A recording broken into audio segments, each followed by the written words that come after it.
Hi, everybody. Welcome to another episode of the All About Digital Marketing podcast. I'm Chris Bruno. I'm your host and also the CEO of Social Inc., a digital marketing agency that's been around now for about 12 years. We've been helping businesses for that entire time, over a decade now. And again, we continue to learn things on a daily basis. We continue to experiment even after all that time. Why? Simple. The platforms are changing, technology is changing, but more importantly, we as human beings are changing. And everything that's happening in the world right now is starting to give us a real sense of just how important digital is and also how important working from home has become. Today, we wanted to talk a little bit about whether or not you should have a lead magnet.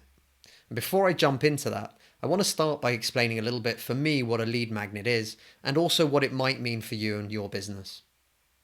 A lot of people will think of a lead magnet as being something overly complex or something that takes months to produce or that can cost a fortune to have actually made.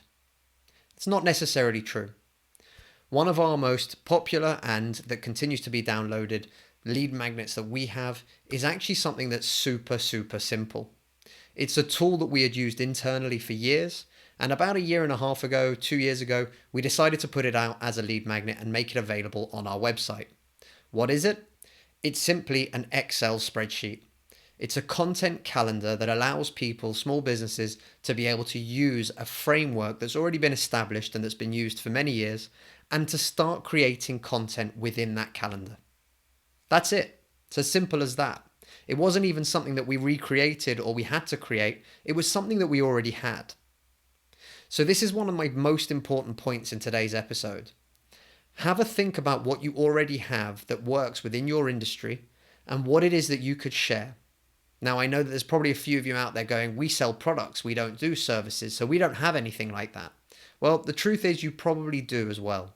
What's something that you do internally that could help your users? What's something that you do with your products that you could help showcase as a system, as a process that you could help your customers with? Whether it be how to clean a particular product or whether it be how to service a particular product. Chances are there are plenty of things that you do.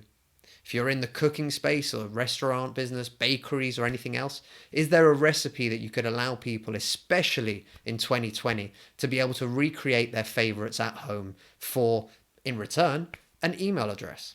That's it. The premise of having a lead magnet is pretty simple.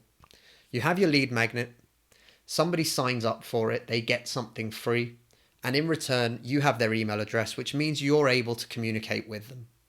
Now, please notice I use the word communicate with them. I'm not saying sell to them.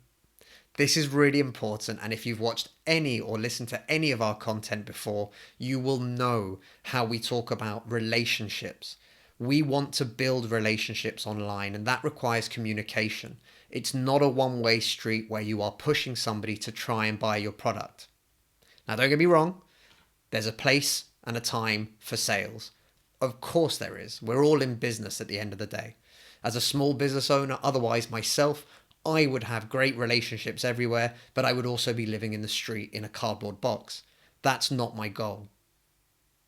For you guys though, when we push and we're pushy with sales, what invariably happens is we piss people off and they end up unsubscribing. So the whole premise of creating a lead magnet in exchange for that email address becomes moot because we've lost that person, and that's a real shame. So some of the things that we can then do instead is to communicate. And what I mean by communicate is something sometimes as simple as tell them what's going on in the business. Be it good or bad, let's face it, 2020 has been insane. So we know that there's good and bad that's going on, but we can share those stories.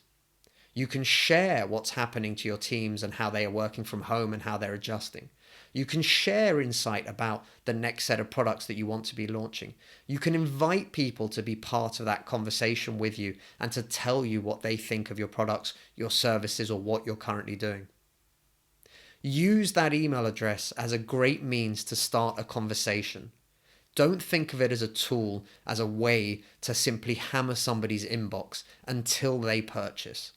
If you do that, the chances are the incoming email addresses and the outgoing email addresses are going to end up on the same level.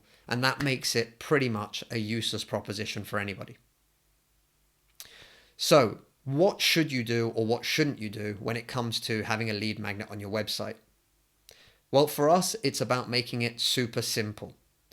If you're giving something away for free, whether it be a recipe, whether it be a guide, whether it be a process or a system or something internally, or whether you've put the time and effort in to create video content like this, a course, for example, or an ebook or some kind of PDF, whatever it might be, you want to make that transition from somebody knowing about it and them having it as simple as possible in as little steps as possible.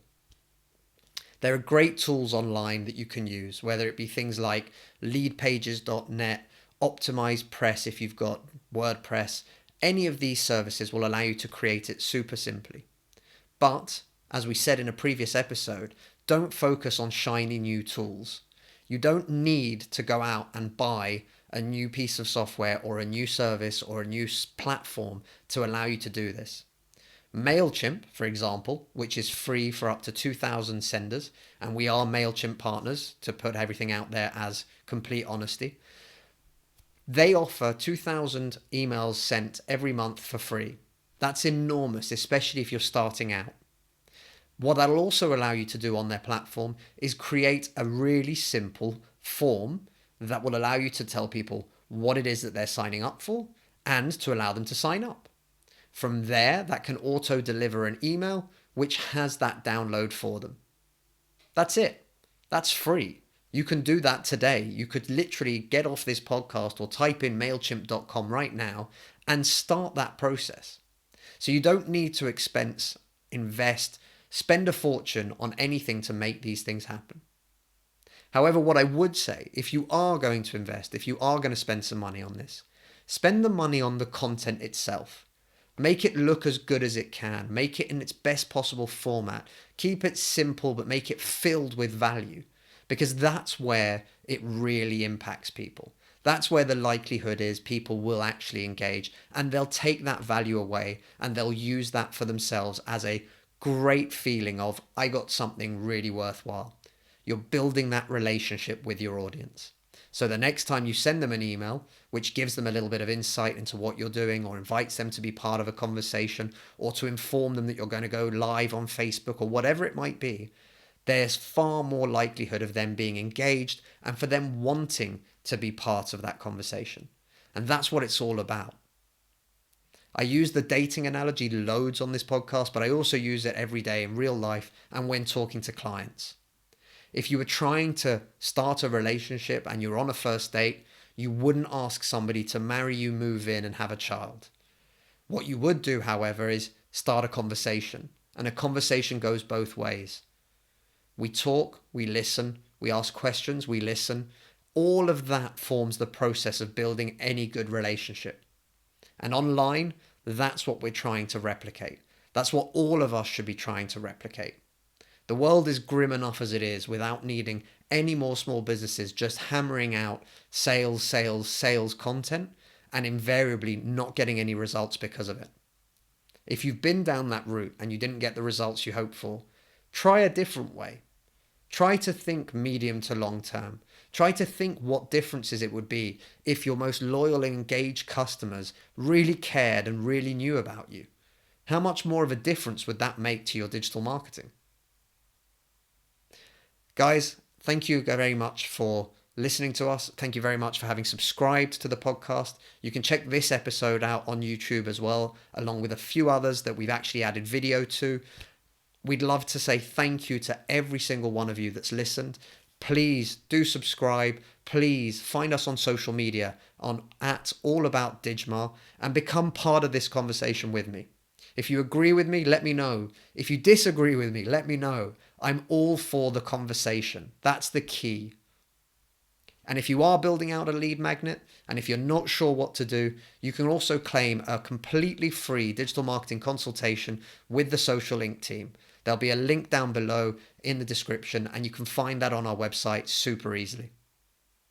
Take care, everyone. Stay safe. I know 2020 is a crazy year. We're almost at the end of it, but I'm not convinced 2021 is necessarily going to be very different. but we're all in this together. And again, we all want to help each other. And if we do that, we can achieve so much more. Stay safe, everyone, and take care.